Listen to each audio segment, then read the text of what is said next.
il y a Maître Martin Pradel qui a dit qu'il est difficile de se regarder dans le miroir. Et c'est vrai. Très difficile pour ceux qui font du mal, ceux qui se servent du pouvoir pour faire du mal. Parce que le jour où ils ne seront pas aux affaires, quand il est dit de regarder dans le rétroviseur, ils diront non.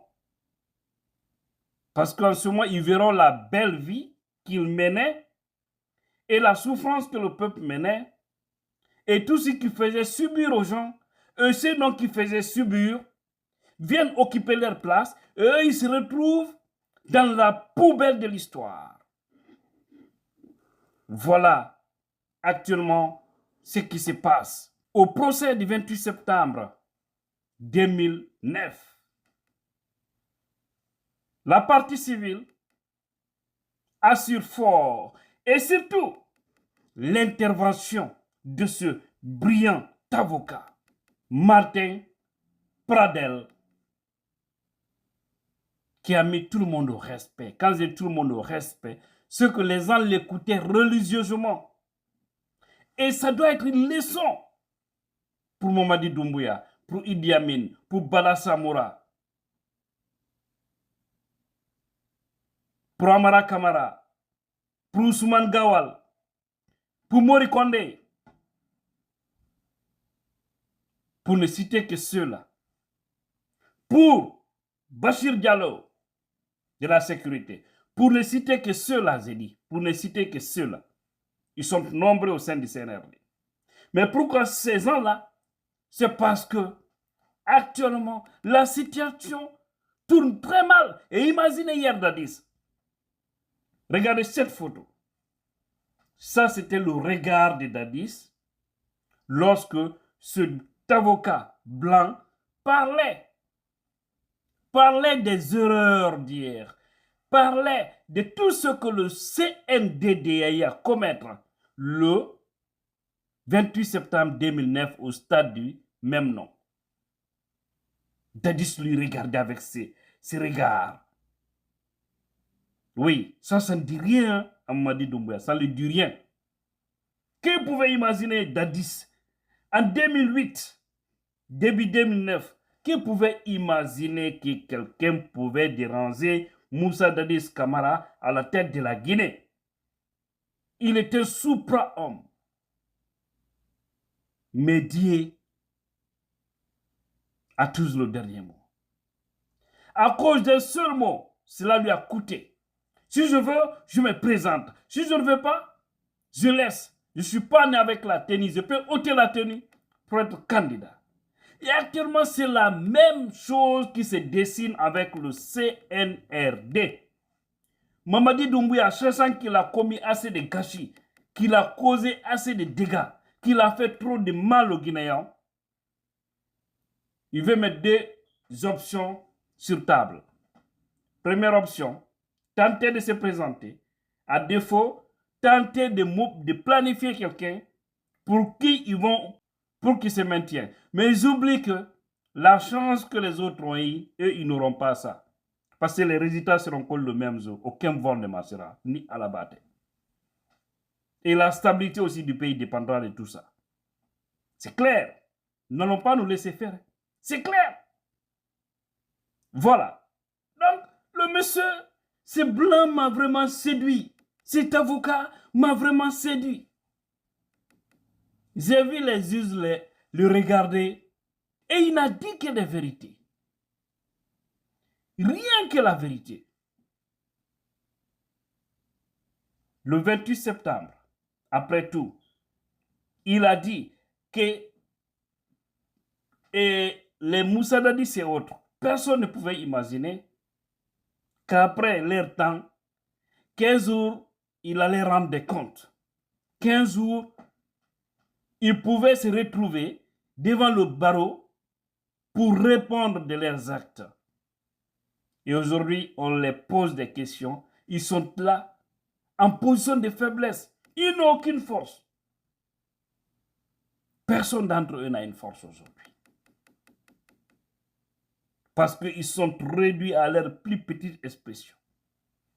Et c'est comme ça aussi ceux qui sont en train de les diriger aujourd'hui vont se retrouver demain parce qu'aujourd'hui, la communauté internationale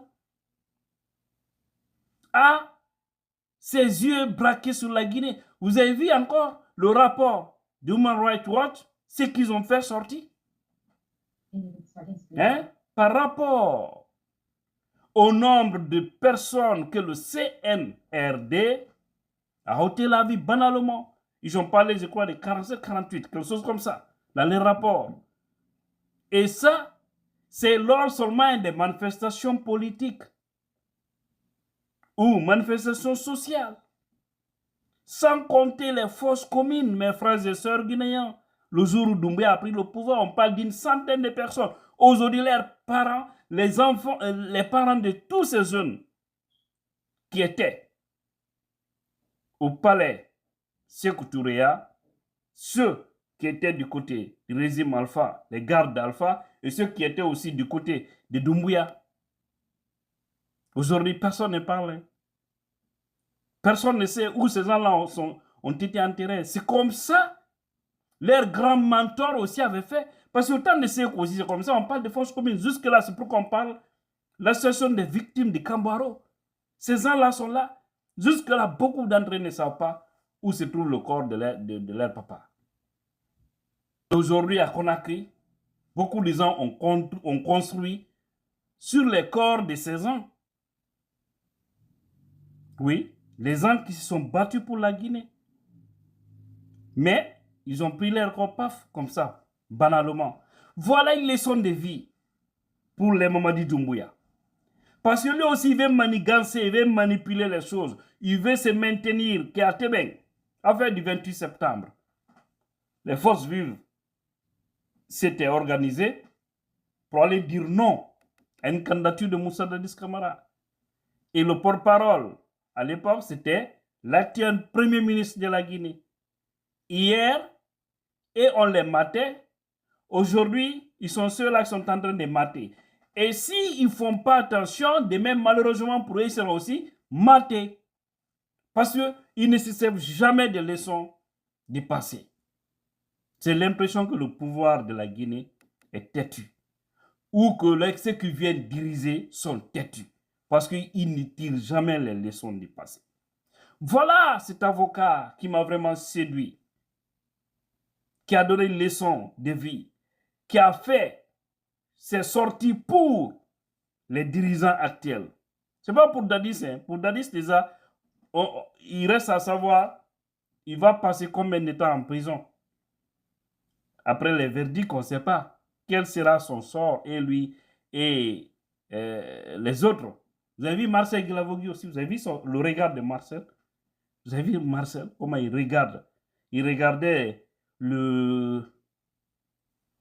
l'avocat qui parlait. Vous avez vu son regard. Et hier, c'était des supra-hommes. Tu parles seulement, ils te font taire. Mais aujourd'hui, ils n'ont aucun pouvoir. A été hankili soro. A été kol nyam, a été kol famu. A été tatu, a été boss la nyumak. Ok. En tout cas, on est là. Et on ne va pas tolérer. Il y a quelqu'un du CNRD, un haut responsable du CNRD, qui m'a contacté, qui m'a dit carrément que quand tu viens ici, en bon malinquin, Ibanaya, en du coup frala. Ceux qui comprennent malinquin ont compris. C'est à moi, Tidjan, on dit ça. Mais ma réponse a été aussi très claire. Je l'ai dit, Ndiwa la Guinée, quand il faut maison centrale là. Au datre, al fana yi côté là la yoro là, al di ko fra la wati wala. Parce que a été hankli sur là, a que non danka là iko. Comme ça je lui ai répondu. Et pourquoi je ne me permets pas d'afficher ou de faire passer certaines choses, c'est pour ne pas perdre la crédibilité parce qu'il y a plein de gens qui se confient à moi Je ne pourrais pas que ces gens-là pensent que je peux faire écouter leurs audios ou faire autre chose. Non, je ne le fais pas. Tout ce qu'on me dit, toutes les choses que je sais, je ne dois pas les faire sortir, ça ne sort pas. Ça reste avec moi. C'est aujourd'hui que j'ai dit ça ici. Et c'est un haut responsable du CNRD, actuellement. Parce qu'on les dérange.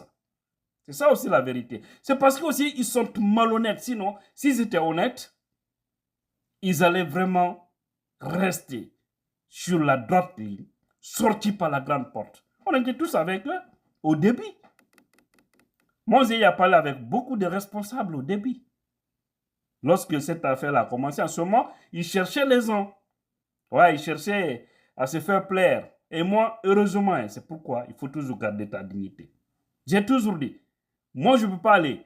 Oui, vous êtes prêts à acheter mon billet de New York à Conakry, New York, pour aller voir les Mamadi Doumbouya, pour parler et tout ça. Je dis, moi, je ne soutiens pas parce qu'ils cherchaient le soutien des influenceurs, les journalistes, les influenceurs, quelques hommes politiques. Vous avez vu, hein, c'est comme ça. Au début, ils faisaient. Ils contactaient tous ceux dont ils savaient, oui, ils ont la voix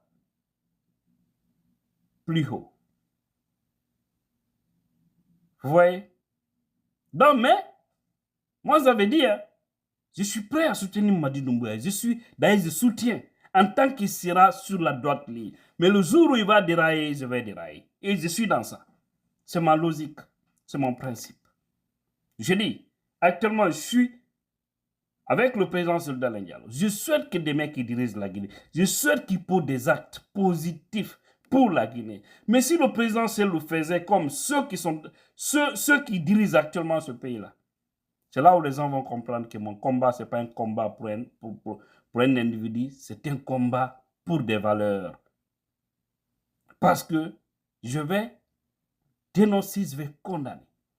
Je vais voir mon pays, les Guinéens, heureux, sans division ethnique, tous ensemble pour une Guinée meilleure. C'est ça l'objectif de Tidjane la puissance. Le miroir encore là. Vous, les dirigeants actuels, n'acceptez pas que un jour, qu'on vous dise de vous regarder dans le miroir. Acceptez de sortir par la grande porte, si la bénédiction vous suit. En tout cas, je dis bien, si la bénédiction vous suit. Parce que rien ne va rester. Et d'ailleurs, vos jours aussi sont comptés aux affaires. C'est ça aussi. Hein. Mettez ça en tête. Que Dieu bénisse la Guinée et tous les Guinéens conscients.